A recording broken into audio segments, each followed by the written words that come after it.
السلام علیکم دوستو، ایران کا جوابی وار اور اسرائیل وزیر اعظم نیتن یاہو کا نامعلوم مقام پر منتقل ہونا، یہ کوئی فلمی سین نہیں، یہ آج کی حقیقت ہے۔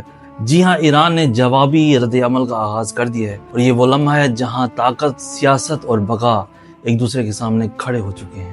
دنیا کی نظریں مشرقی وسطی پر جمی ہوئی ہیں، ایک طرف غزہ کی تباہی، دوسری طرف لبنان، شام اور ایران پر حملے، اور اب ایران کی طرف سے فیصلہ کن جواب۔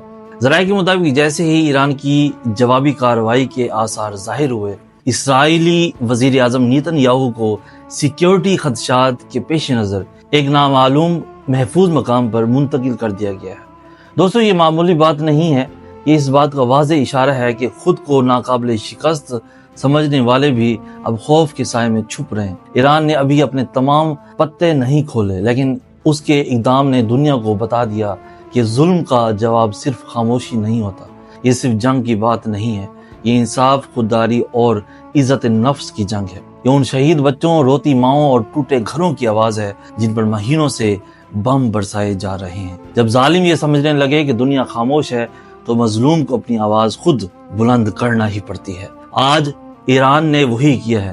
نیتن یاہو کا چھپ جانا اس بات کی علامت ہے کہ سچ کی آواز سے طاقتور بھی کانپ اٹھتے ہیں۔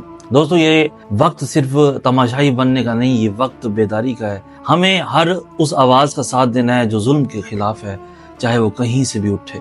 آج ہم دعا کرتے ہیں کہ اللہ تعالیٰ غزہ، لبنان، شام اور ایران سمیت ہر مظلوم کو اپنی حفاظت میں رکھے، ظالموں کو عبرت ناک انجام دے اور ہمیں خاموشی سے باہر نکال کر حق کا ساتھ دینے والا انسان بنے۔ اگر آپ چاہتے ہیں کہ دنیا کو یہ پیغام پہنچے تو اس ویڈیو کو زیادہ سے زیادہ لازمی شیئر کریں، ہمارے چینل سے رسناز کو سبسکرائب کریں، اور کامنٹ میں ضرور بتائیں کیا آپ ظالم کے خلاف آواز اٹھانے کو ایمان سمجھتے ہیں۔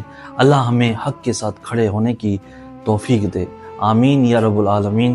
اسی کے ساتھ ہمیں دے اجازت، ہم ملیں گے نیکسٹ ویڈیو میں، تب تک کے لیے اللہ ہو آپ کا حامی و ناصر۔